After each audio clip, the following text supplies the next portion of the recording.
The Pacific, November 1943. Captain Robert Hayes had been stationed at the intelligence outpost on Espiritu Santo for 11 months. 11 months of heat that clung to his uniform like a second skin. 11 months of reports typed on machines that jammed in the humidity. 11 months of waiting for information that might mean something, or might mean nothing at all. The war in the Pacific was not like the war in Europe. There were no clear front lines, no cities changing hands with names everyone recognized. Here, the enemy moved through jungles and across vast stretches of ocean. Here, intelligence was everything, and intelligence was never certain. Hayes sat in the operations tent, a structure of canvas and wooden poles that offered shade but no relief from the oppressive air. Before him lay 3 reports. Each one contradicted the other. The first, from aerial reconnaissance, possible Japanese convoy movement northeast of Bougainville, heading toward Rabaul.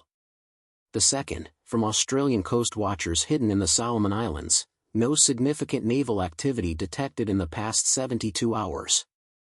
The third, from a source Hayes had come to rely on more than any other, Major Thomas Garrett, an intelligence liaison who had spent years in Manila before the war, who spoke Japanese, who understood their tactics, who had been right, consistently, undeniably right, for the past 6 months.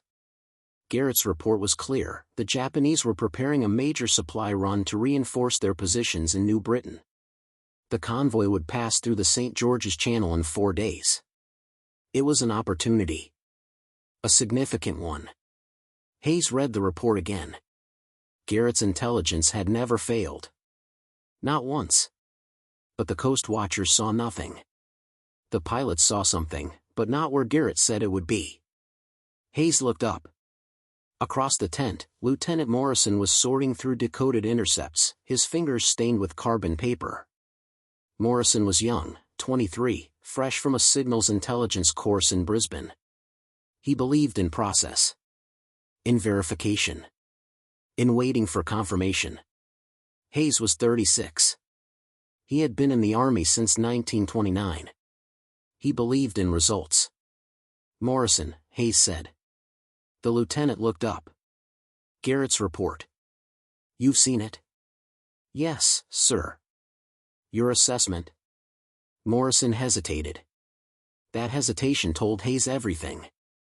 Sir, I'd recommend we wait for additional confirmation. The coast watchers. The coast watchers are looking at 1,000 miles of coastline with binoculars, Hayes interrupted. Garrett has sources inside the Japanese logistics network. He's been accurate on every major movement since May. I understand, sir. But if we commit air assets based on incomplete. It's not incomplete. It's detailed. Convoy composition, estimated speed, route projection. That's not guesswork, Lieutenant. That's intelligence. Morrison didn't argue. He returned to his work. Hayes stood and walked to the map pinned against the tent's support beam. The Solomon Islands stretched across the canvas like scattered fragments. Bougainville. New Britain. Rabaul, the fortress the Japanese had turned into their central hub for the entire South Pacific. If Garrett was right, a strike on this convoy could disrupt supply lines for weeks. It could slow Japanese reinforcements. It could save American lives in the campaigns to come. If Garrett was wrong. Hayes pushed the thought away. Garrett wasn't wrong. Garrett had never been wrong. The waiting had started long before Espiritu Santo. Hayes had been an intelligence officer since 1940, back when intelligence meant reading newspapers from neutral countries and trying to guess what Germany might do next. He had watched the war begin from a desk in Washington. He had watched men with theories and men with confidence, and he had learned quickly that confidence without accuracy was just noise. Then came Pearl Harbor. Everything changed. The noise became signal. The theories became operations. And Hayes, who had spent years in the background, found himself sent to the Pacific with a single mandate: make sense of the chaos. For the first 6 months, he failed more often than he succeeded. Japanese movements were unpredictable. Their codes were unbreakable. Their supply lines seemed to materialize out of nowhere, and by the time American forces responded, the enemy had already moved on. Then he met Garrett. Major Thomas Garrett had arrived at Espiritu Santo in April 1943, transferred from a liaison post in Australia. He was older than Hayes, maybe 45, with graying hair and a manner that suggested he had seen more of the war than most men would ever admit. He didn't talk about Manila, but everyone knew he had been there when the Japanese invaded. He didn't talk about how he escaped, but the scars on his hands suggested it hadn't been easy. What Garrett did talk about was intelligence. Real intelligence. Not guesses or probabilities, but information that came from people who had risked everything to provide it. "I have contacts," Garrett had said during their first meeting. "Filipinos who stayed behind. Chinese merchants in Rabaul. People the Japanese don't suspect. They get me information. I get it to you." Hayes had been skeptical. Everyone claimed to have sources. Most of those sources were either fabrications or wishful thinking. But Garrett's information was different.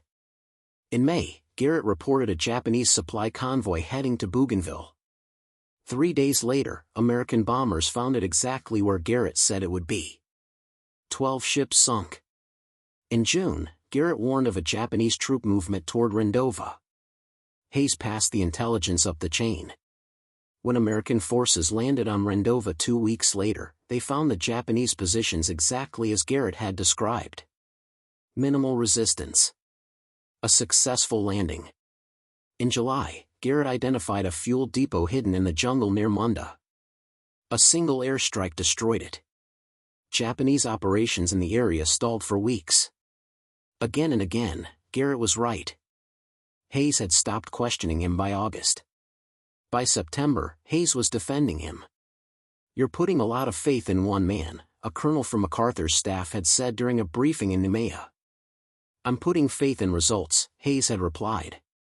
Garrett's intelligence has directly contributed to 3 major operational successes. That's not faith.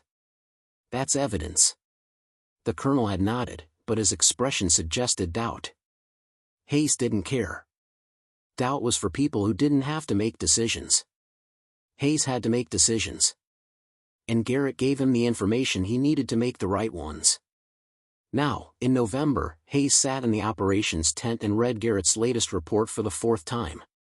The Japanese convoy would pass through the St. George's Channel in 4 days. 12 transport ships. 4 destroyers. Carrying fuel, ammunition, and reinforcements for Rabaul. It was an opportunity. Perhaps the best opportunity they'd had in months. But the Coast Watchers saw nothing. Hayes folded the report and placed it in his desk drawer. He would send the recommendation up the chain tonight. He would request bomber support. He would trust Garrett. Because Garrett had never been wrong. The approval came faster than Hayes expected.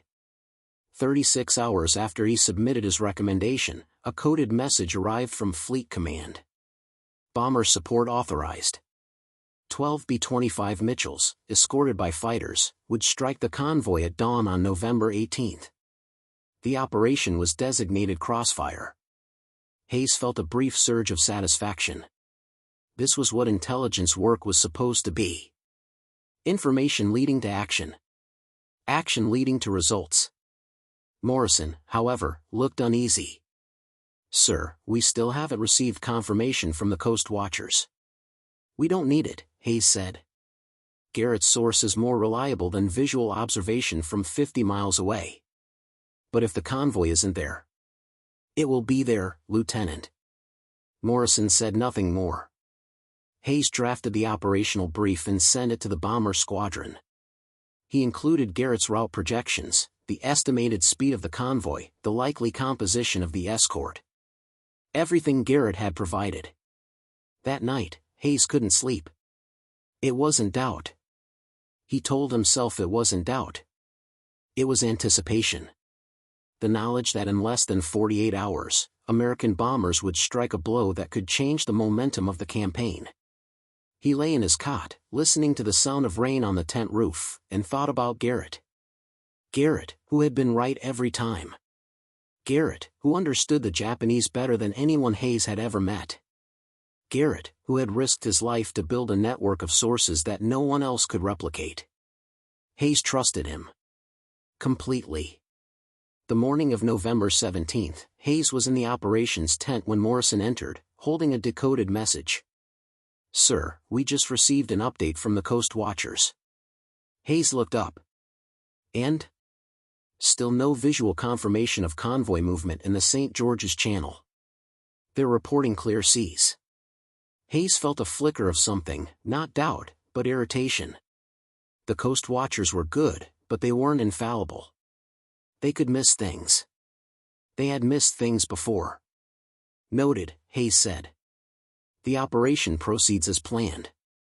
Morrison hesitated. "Sir, should we inform Fleet Command of the discrepancy?" "There's no discrepancy, Lieutenant.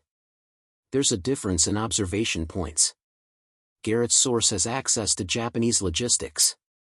The Coast Watchers have binoculars. I know which one I trust." Morrison left without another word. Hayes returned to his work, but the irritation lingered. Why were the Coast Watchers seeing nothing? He pushed the question aside. Garrett's intelligence had been verified by results 6 times. 6 successful operations. That wasn't luck. That was reliability. The bombers would launch at 0400 hours the next morning. By 0600, they would be over the St. George's Channel. By 0630, the Japanese convoy would be at the bottom of the ocean. Hayes was certain. November 18th, 0545 hours. Hayes stood outside the operations tent, watching the sky. The bombers had launched on time. 12 B-25s, fully loaded, escorted by 8 P-38 fighters. They would reach the target area in 15 minutes. The air was still. The base was quiet. Most of the men were asleep. Hayes held a cup of coffee that had gone cold. He didn't drink it. He just held it, waiting. Morrison emerged from the tent, holding a radio headset. "Sir, the squadron is approaching the target coordinates." Hayes nodded. "Any contact?" "Not yet." They waited. 0550 hours. The radio crackled. A voice, distant and distorted by static, "Crossfire lead to base. We are over the target area. Visibility good. Searching for convoy." Hayes felt his pulse quicken. This was it. 0552 hours. Crossfire lead to base. No visual contact. Repeat, no visual contact. Expanding search pattern. Hayes frowned. They should have seen the convoy by now. Garrett's projections put them directly in the channel at this time. 0555 hours. Crossfire lead to base. Still no contact. We are running low on fuel. Request instructions. Morrison looked at Hayes. "Sir?" Hayes didn't answer immediately. His mind was racing. Where was the convoy? Had they miscalculated the speed? Had the Japanese changed course? Or had Garrett been wrong? No. Garrett was never wrong. "Tell them to continue the search," Hayes said. "Extend the patrol radius." Morrison relayed the order. 0558 hours. Crossfire lead to base. Negative contact. We need to return to base or divert to alternate. Fuel is critical. Hayes stared at the radio. The coffee cup trembled slightly in his hand. "Sir?" Morrison's voice was quiet. "Careful." Hayes set the cup down. "Tell them to return to base." Morrison gave the order. The radio went silent. Hayes stood there, motionless, as the sun rose over Espiritu Santo. The light was soft, golden, the kind of light that made everything look clean and new. But all Hayes could see was the map in his mind. The empty channel. The bombers returning with full bomb loads. The convoy that wasn't there. For the first time in 6 months, Garrett had been wrong. Hayes walked back into the operations tent. He sat at his desk and pulled out Garrett's report. He read it again. Every word. Every detail. It was thorough. It was confident. It was wrong. Morrison entered quietly. "Sir, the squadron has confirmed RTB. No losses. They'll be back within the hour." "Thank you, Lieutenant." Morrison didn't leave. "Sir, what do you want me to tell Fleet Command?" Hayes looked up. The truth. The convoy was not at the projected location. The operation yielded no results. And Major Garrett's intelligence? Hayes paused. "Will be reevaluated." Morrison nodded and left. Hayes sat alone in the tent. Outside, the base was waking up. Men moving between tents. Engines starting. The ordinary sounds of a war that continued whether or not any single operation succeeded. But Hayes wasn't thinking about the war. He was thinking about trust. He had trusted Garrett. Completely. Without question. And that trust had just sent 12 bombers and their crews on a mission to attack a target that didn't exist. No one had died. That was something. But resources had been wasted. Time had been lost. And somewhere, the real Japanese convoy, if it existed at all, was moving unchallenged. Hayes opened his desk drawer and pulled out a folder. Inside were Garrett's previous reports. 6 successful operations. 6 times Garrett had been right. But now, 1 time he had been wrong. Hayes closed the folder. 1 mistake didn't erase 6 successes. But 1 mistake raised a question Hayes had never allowed himself to ask. What if Garrett's sources weren't as reliable as he claimed? What if the previous successes had been luck? Or coincidence? Or something else entirely? Hayes didn't have answers. Not yet. But as he sat in the operations tent, watching the morning light filter through the canvas, he felt something shift inside him.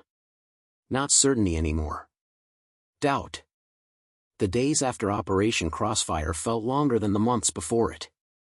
Hayes filed his report with Fleet Command. He kept it factual. No speculation. No blame. The intelligence indicated a convoy. The convoy was not present at the designated coordinates. The operation was aborted without loss of aircraft or personnel. Fleet Command responded with a single line, "Acknowledged." Continue monitoring. No reprimand. No inquiry. Just acknowledgement. But Hayes knew what that meant. It meant they were watching. It meant the next time he recommended an operation based on Garrett's intelligence, there would be questions. Doubts. Hesitation. He had spent 6 months building credibility. 1 failed operation had cracked it. Garrett, for his part, seemed unbothered. Hayes found him 2 days after the mission, sitting outside the communications tent with a cup of coffee and a worn paperback novel. Garrett looked up as Hayes approached, his expression calm. "Captain," Garrett said.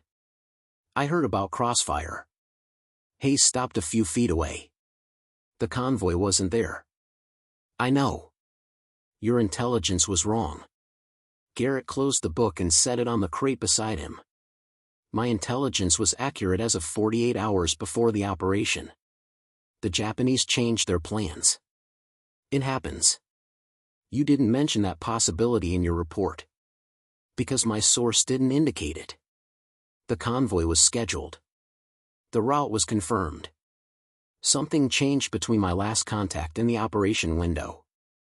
Hayes studied Garrett's face. There was no defensiveness there. No anxiety.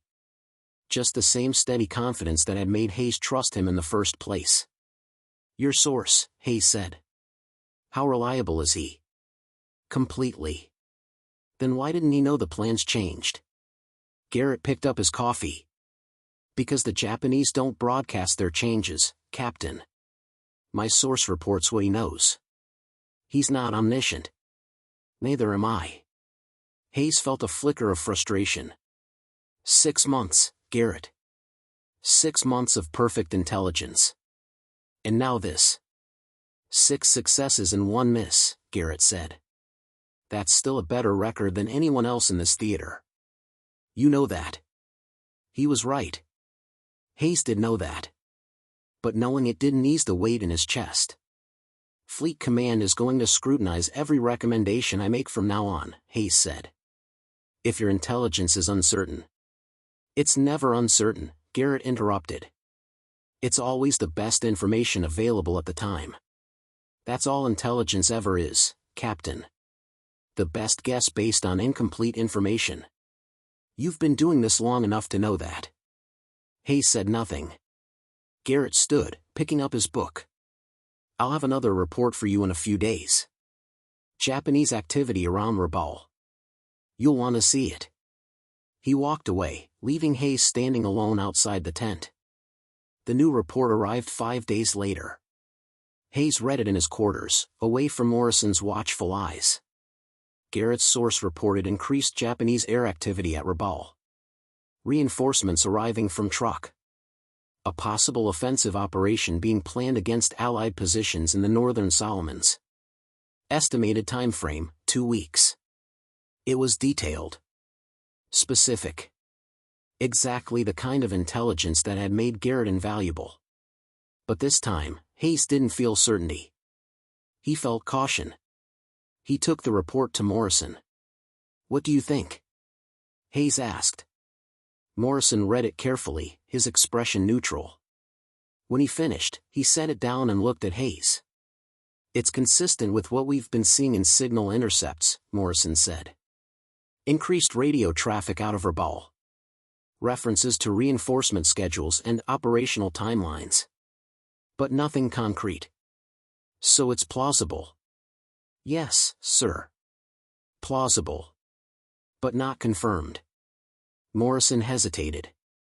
Sir, with respect, we rarely get confirmation before we act. That's the nature of intelligence work. I know that, Lieutenant. Then what's the issue? Hayes looked at the report again. The issue is that I don't know if I can trust this anymore.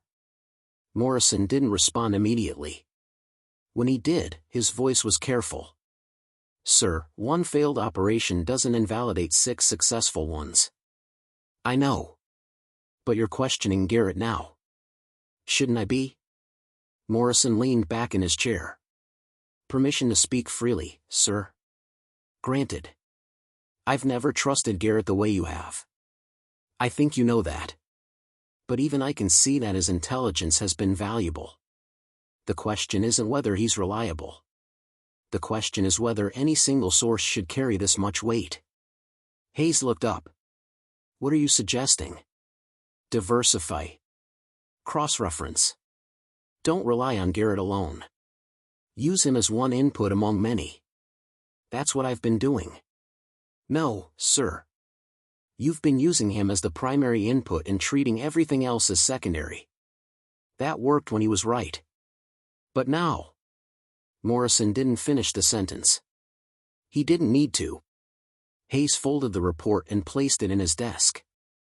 I'll take it under advisement. Over the next week, Hayes did something he hadn't done in months. He questioned everything. He reviewed Garrett's previous reports, comparing them against other intelligence sources. Coast Watcher observations.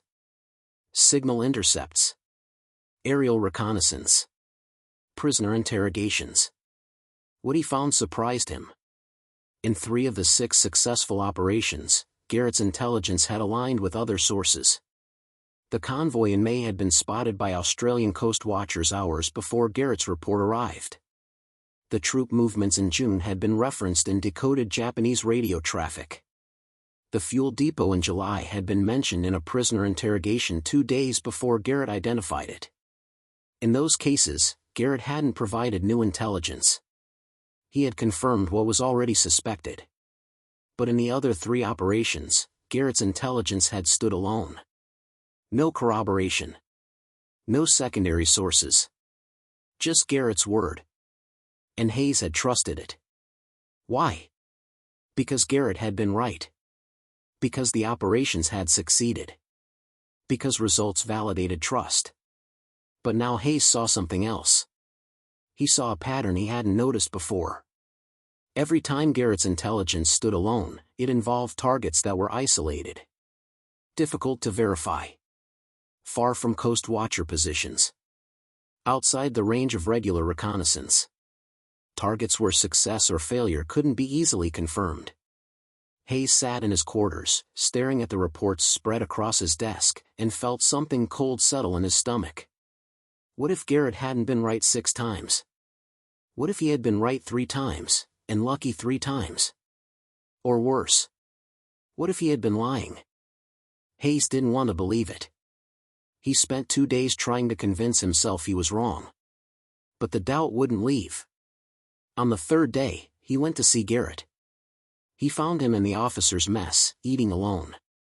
Garrett looked up as Hayes approached, his expression unreadable. "Captain," Garrett said. "Join me." Hayes sat down across from him. He didn't have a tray. He wasn't here to eat.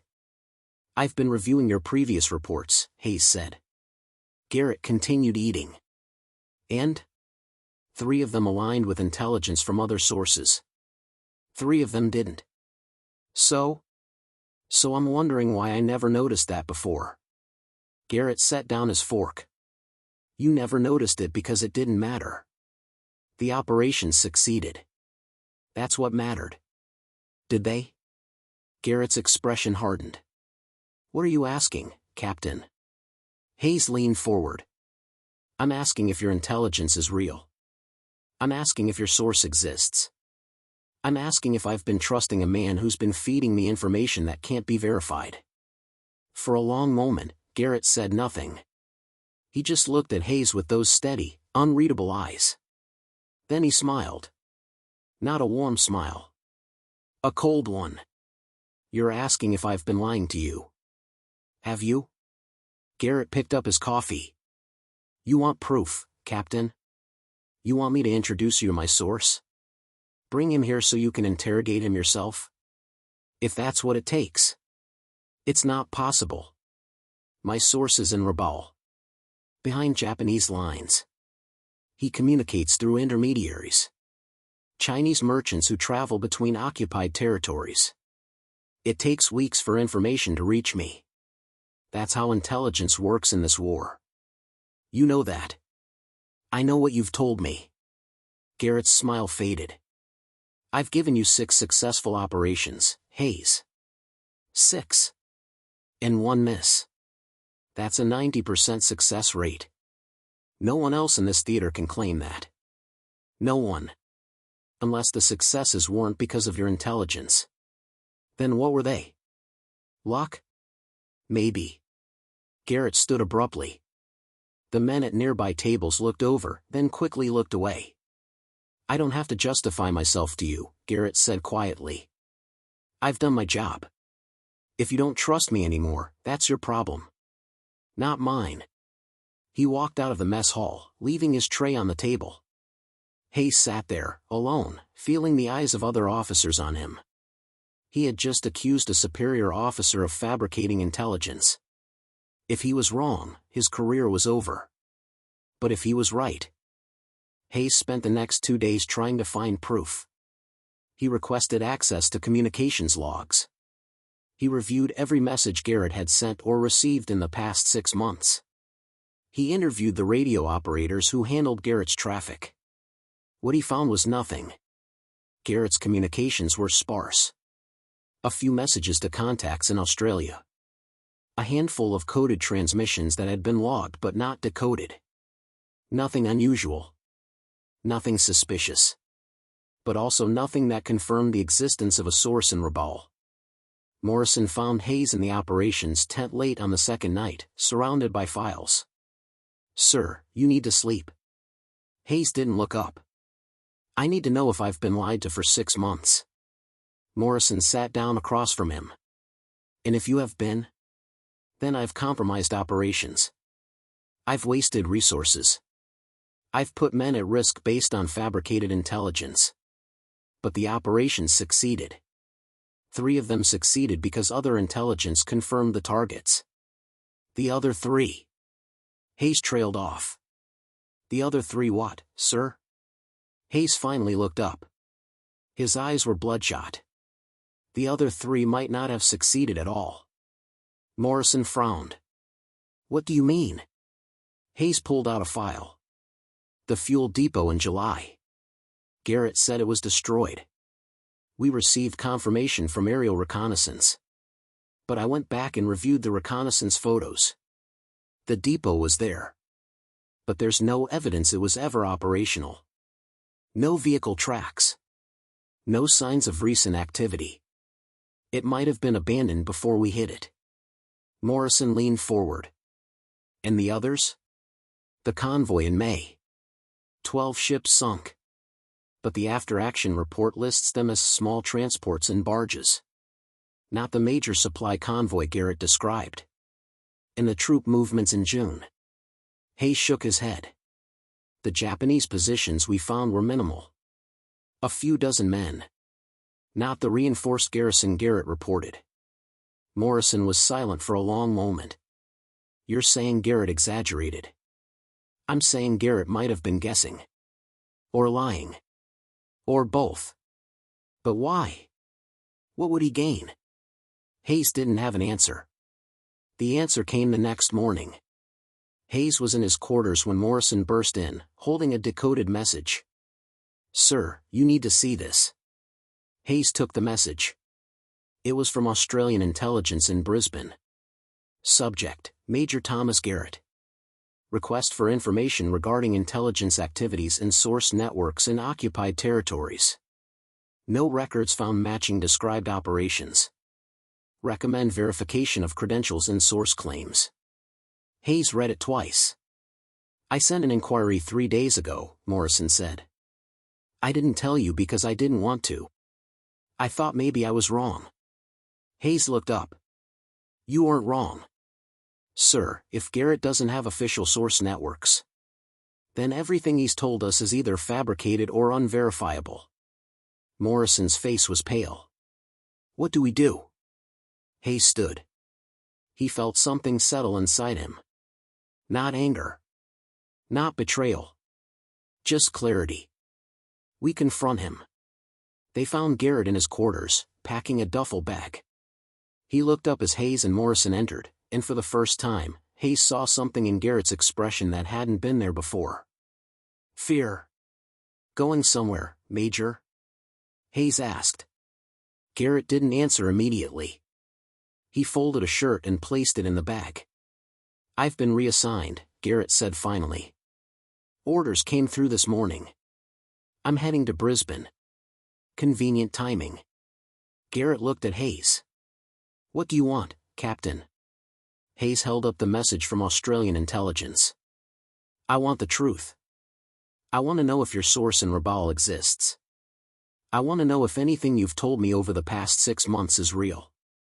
Garrett stared at the message. Then he sat down on his cot, slowly, like a man who had been carrying something heavy for too long. My source is real, Garrett said quietly. Prove it. I can't. Why not? Garrett looked up. His face was tired. Older than Hayes had ever seen it. Because he's dead. The words hung in the air. Morrison glanced at Hayes. Hayes didn't move. When? Hayes asked. August. 2 months after you started giving me intelligence. Garrett nodded. So everything since August has been educated guesses, Garrett finished. Based on patterns I observed when my source was alive. Based on my understanding of Japanese logistics. Based on. He trailed off. Based on what I thought you needed to hear. Hayes felt something crack inside him. Not anger. Something worse. Disappointment. You lied to me. I gave you intelligence that led to successful operations. You gave me fabrications. I gave you confidence, Garrett said, his voice rising. Do you know what this war is, Hayes? It's chaos. It's guesswork. It's men making decisions based on incomplete information and hoping they're right. I gave you something to believe in. I gave you certainty. And it worked. Until it didn't. Garrett stood. One failed operation, Hayes. One. And suddenly I'm a liar? Suddenly 6 months of success means nothing? It means nothing if it was built on lies. Garrett grabbed his duffel bag. I'm done justifying myself to you. I have orders. I'm leaving. He walked toward the door. Hayes didn't stop him. But as Garrett reached the exit, Hayes spoke. Why? Garrett stopped. Why did you keep lying after your source died? Garrett didn't turn around. Because I couldn't admit I had nothing left to offer, he said quietly. Because I couldn't go back to being irrelevant. He walked out. Hayes stood there, listening to Garrett's footsteps fade into the distance. Morrison broke the silence. Sir, what do we do now? Hayes looked at the empty doorway. We start over, he said. We verify everything. We trust nothing we can't confirm. And we make sure this never happens again. That night, Hayes sat in the operations tent and wrote his report. He detailed everything. Garrett's fabrications. The unverified intelligence. The operations that had succeeded not because of Garrett's information, but in spite of it. He didn't soften it. He didn't protect himself. He wrote the truth. When he finished, he read it over once. Then he sealed it and handed it to Morrison. Send this to Fleet Command. Morrison took the envelope. Sir, this is going to raise questions about your judgment. I know. You could be reassigned. Or worse. I know. Morrison hesitated. Was it worth it? Trusting Garrett? Hayes thought about that. About the 6 months of certainty. About the operations that had succeeded. About the men who had lived because decisions had been made quickly, confidently, without hesitation. About the cost of that confidence. No, Hayes said finally. It wasn't worth it. Morrison left to send the message. Hayes sat alone in the tent, listening to the rain begin to fall outside. He had trusted the wrong information. He had believed the wrong man. And now he would spend the rest of the war rebuilding what he had lost. Not just credibility. Trust in his own judgment. But as he sat there in the darkness, Hayes understood something he hadn't before. Trust wasn't the problem. Certainty was. He had wanted to be certain. He had needed to be certain. And Garrett had given him that certainty. But certainty, Hayes now knew, was the most dangerous thing an intelligence officer could possess. Because certainty made you stop asking questions. And the moment you stopped asking questions, you stopped seeing the truth. Fleet Command's response arrived 6 days later. Hayes was in the operations tent when Morrison brought him the message. The envelope was thicker than usual. That meant more than a simple acknowledgement. Hayes opened it slowly.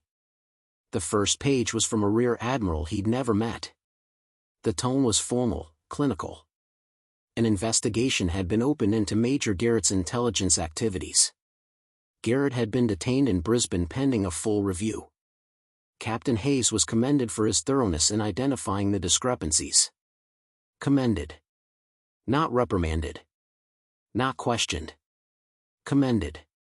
The second page was different. It was from Colonel Whitmore, the officer Hayes had defended Garrett to back in September.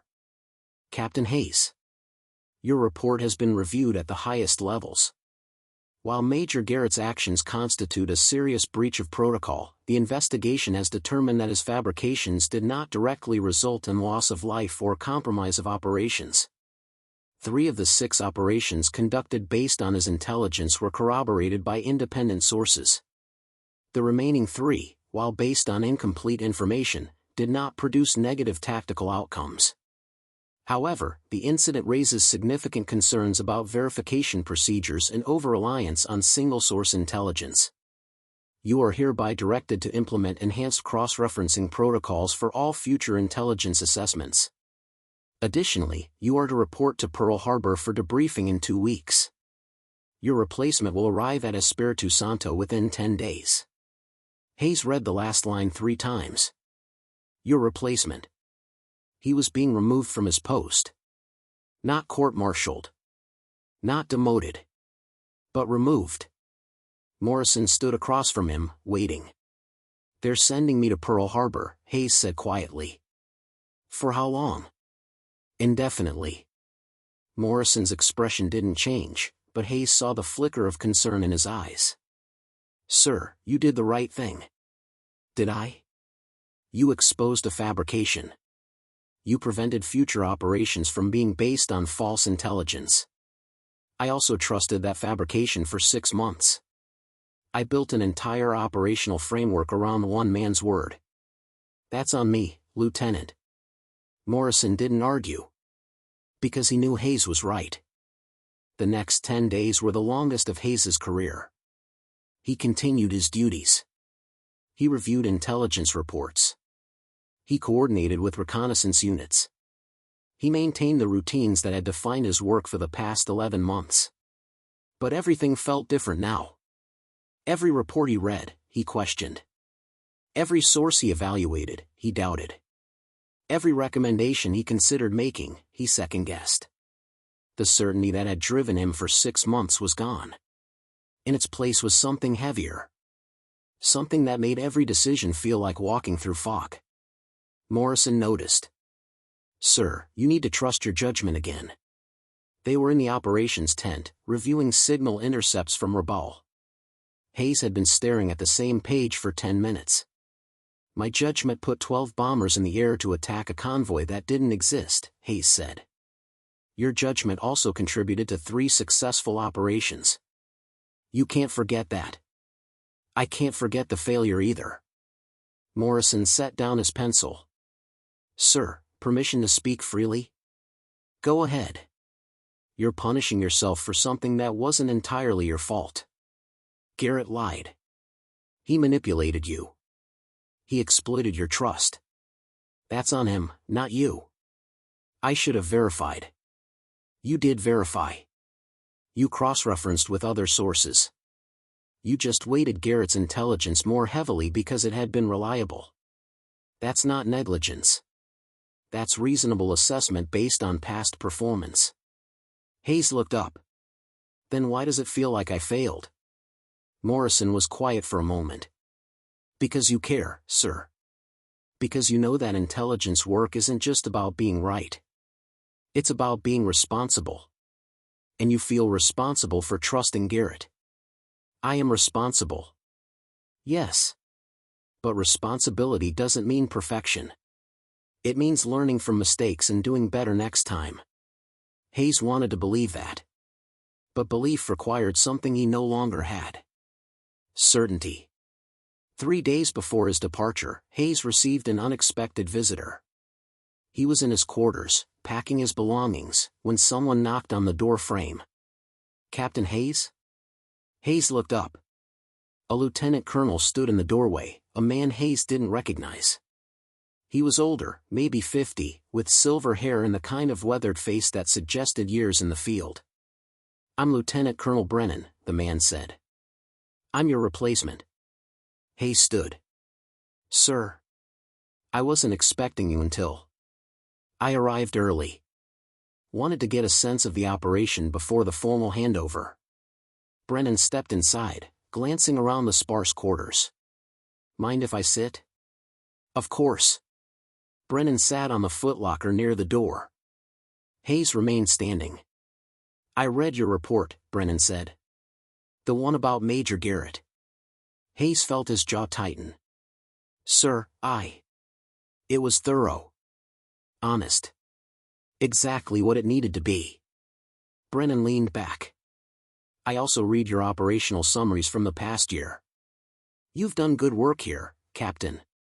With respect, sir, my work led to a failed operation based on fabricated intelligence. Your work also led to 3 successful operations based on verified intelligence. And your diligence prevented future operations from being compromised by a source who could no longer be trusted." Brennan's expression was calm. "You did your job, Hayes. Better than most would have in your position." Hayes didn't know what to say. "I know why you're being reassigned," Brennan continued. "It's not punishment. It's protocol. When an intelligence failure occurs, even one that doesn't result in casualties, the officer responsible is rotated out. Fresh eyes. New perspective. It's standard procedure. It feels like punishment. I'm sure it does. Brennan stood. But here's what I want you to understand, Captain. Intelligence work is built on trust. Trust in sources. Trust in analysis. Trust in judgment. And sometimes, that trust is betrayed. Not because you were negligent, but because the people you trusted were fallible. Or dishonest. Or both. He moved toward the door, then paused. The question isn't whether you should have trusted Garrett. The question is what you do now that you know trust isn't enough. Brennan left. Hayes stood alone in his quarters, staring at the half-packed duffel bag on his cot. Trust isn't enough. He thought about that for a long time. 2 days before Hayes was scheduled to leave Espiritu Santo, Morrison brought him a new intelligence report. It wasn't from Garrett. It was from the Australian Coast Watchers. Japanese naval activity detected near Bougainville. Multiple ships. Possible supply convoy heading toward Rabaul. Estimated arrival in 3 days. Hayes read the report twice. Signal intercepts confirm it, Morrison said. We've picked up increased radio traffic consistent with convoy operations. An aerial reconnaissance spotted ships matching the description this morning. Hayes set the report down. 3 independent sources. Yes, sir. Recommendation? Morrison hesitated. Sir, you're leaving in 2 days. This should be Colonel Brennan's decision. He hasn't officially taken command yet. It's still my responsibility. Then I recommend we forward the intelligence to Fleet Command and request bomber support. The target is verified. The opportunity is clear. Hayes looked at the report again. Everything Morrison said was correct. The intelligence was solid. The sources were reliable. The operation was justified. But Hayes felt the weight of doubt pressing down on him. What if the Coast Watchers were wrong? What if the signal intercepts were misinterpreted? What if the aerial reconnaissance had spotted something else? What if he was about to make the same mistake again? Sir? Morrison's voice pulled him back. Hayes looked up. How confident are you in this intelligence? 80%. Maybe higher. Not certain. Intelligence is never certain, sir. You taught me that. Hayes almost smiled. Almost. Draft the recommendation, he said. I'll review it and forward it to Fleet Command. Morrison nodded and left. Hayes sat alone with the report, feeling the familiar pull of responsibility. He could forward the recommendation. He could let Fleet Command make the decision. He could pass the burden to someone else. Or he could do his job. Hayes spent the next hour reviewing every piece of intelligence related to the convoy. Coast Watcher reports. Signal intercepts. Reconnaissance photos. Weather patterns. Historical data on Japanese convoy routes. Everything pointed to the same conclusion: a Japanese supply convoy was heading toward Rabaul, and it would pass through a vulnerable area in 3 days. It was an opportunity. A real one. But Hayes couldn't shake the memory of Operation Crossfire. The empty channel. The bombers returning with full bomb loads. The certainty that had turned to ash. He drafted the recommendation. He kept it factual. He listed the sources. He noted the confidence level. He made no claims of certainty. Then he walked to the communications tent and handed it to the radio operator. Send this to Fleet Command. Priority. Yes, sir. Hayes turned to leave, then stopped. Wait. The operator looked up. Hayes took the message back. He read it one more time. Every word was correct. Every assessment was justified. Every source was verified. But something was missing. Hayes pulled out a pencil and added a single line at the end of the message. Recommend verification through additional reconnaissance before committing air assets. He handed it back to the operator. Send it now.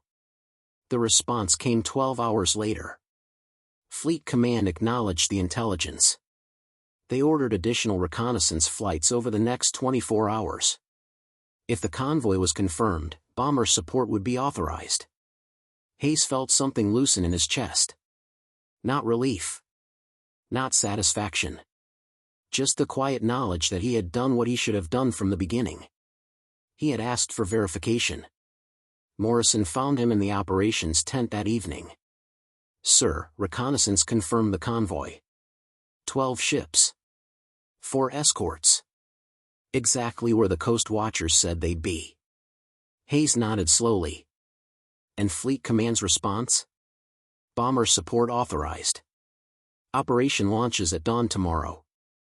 Hayes looked at the map on the wall. The Solomon Islands. Bougainville. Rabaul.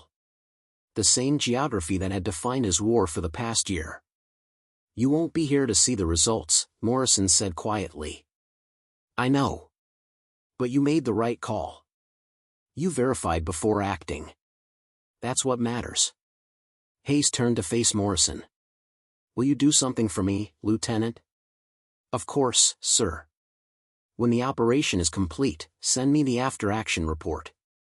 I want to know if we were right. Morrison's expression softened. I will, sir. Hayes left Espiritu Santo the next morning. He stood on the deck of the transport ship as it pulled away from the island, watching the base shrink into the distance. The operations tent. The communications tower. The airstrip where 12 bombers had launched on a mission to attack a convoy that didn't exist. And where, this morning, 12 bombers had launched again. He didn't know if they would find the convoy. He didn't know if the operation would succeed. But he knew he had done everything he could to ensure the intelligence was real. That was all anyone could do. Pearl Harbor, December 1943. Hayes sat in a debriefing room with 3 officers he'd never met. They asked him questions about Garrett. About the operations. About his decision-making process. He answered honestly. He didn't defend himself. He didn't make excuses. When they were finished, the senior officer, a captain with more ribbons on his chest than Hayes had ever seen, leaned back in his chair. Captain Hayes, do you believe you exercised appropriate judgment in your reliance on Major Garrett's intelligence?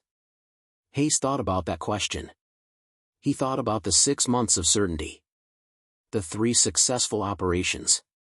The 3 that might not have been. The one that failed. No, sir, Hayes said.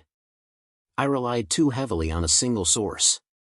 I should have implemented stronger verification protocols from the beginning. The captain nodded. And if you were given another intelligence posting, what would you do differently? Hayes didn't hesitate. I would never trust a single source completely. I would verify everything. And I would never mistake confidence for certainty. The captain exchanged glances with the other officers. Then he looked back at Hayes. You're being reassigned to the intelligence section at CINCPAC headquarters.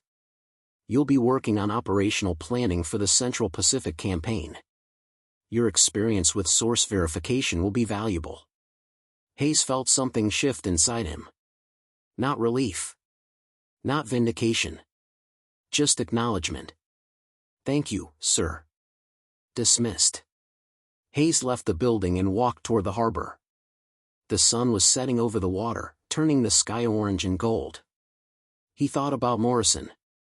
About the operation that had launched the morning he left Espiritu Santo. About whether the bombers had found the convoy. He wouldn't know for days. Maybe weeks. But he had learned something more valuable than the outcome of any single operation. He had learned that intelligence work wasn't about being right. It was about being honest. About questioning. About never allowing confidence to become certainty. Because certainty was the enemy of truth. And in war, truth was the only thing that mattered. 3 weeks later, Hayes received a letter from Morrison. He opened it in his quarters at Pearl Harbor, alone. Captain Hayes. The operation was a success. We found the convoy exactly where the intelligence indicated. 8 ships sunk. 2 damaged. Minimal losses on our side. Colonel Brennan asked me to tell you that your recommendation for additional verification likely saved the operation. The extra reconnaissance allowed us to confirm not just the convoy's position, but also the strength of the escort. We adjusted our approach accordingly. I thought you'd want to know. Respectfully, Lieutenant Morrison. Hayes read the letter twice. Then he folded it carefully and placed it in his desk drawer. He had been right to verify. Right to question. Right to demand certainty before acting. But he also knew something else. He would never be certain again. Not the way he had been with Garrett. Not the way he had been before Operation Crossfire. And that was exactly how it should be. Because the moment you stopped questioning, the moment you stopped verifying, the moment you allowed yourself to be certain, that was the moment you started trusting the wrong information. Hayes stood and walked to the window. Outside, the harbor was busy with ships coming and going. Carriers. Destroyers. Transports. The machinery of war moving forward, relentless and unstoppable. Somewhere out there, men were making decisions based on intelligence. Some of it good. Some of it bad. Some of it fabricated by people like Garrett, who couldn't admit they had nothing left to offer. But Hayes wasn't responsible for those decisions anymore. He was responsible for his own. And he would never make the same mistake again. Not because he was certain, but because he had learned the cost of certainty. And it was a cost he would never pay again.